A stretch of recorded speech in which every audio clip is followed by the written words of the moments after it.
মৌতের পরের জিন্দেগিটাকে হায়াত বলা হয়েছে।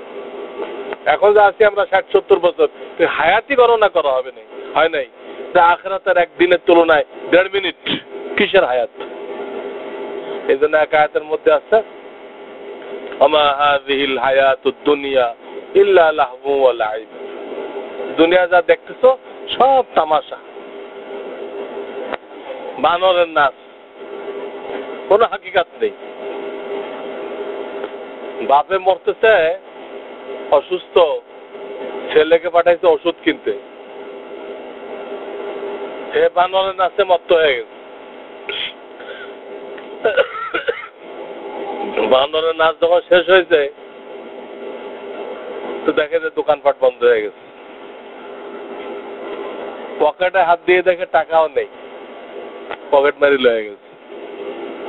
বাড়ি ফিরবে কি নিয়ে? বানরের নাচ দেখতে যায়, বাপের ওষুধও কেনা হলো না, টাকাও গায়েব। আমরাও বানরের নাচের পিছিয়ে পড়ে আমার এত টাকা বানাইতে হবে, ঢাকাতে গাড়ি থাকতে হবে, ঢাকাতে বাড়ি থাকতে হবে, আমার এমপি হইতে হবে, চেয়ারম্যান হইতে হবে, সব বানরের নাচ।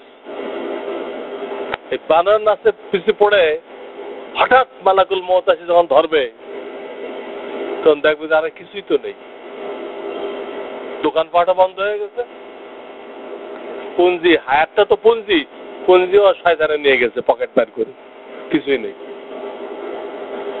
এই নাচ শেষ হবে। ওমা হাযিহিল হায়াতুদ দুনিয়া ইল্লা লাহবু ওয়া লাইব ওয়া ইন্নাদ দারাল আখিরাতা লাহিয়াল হায়াওয়ান।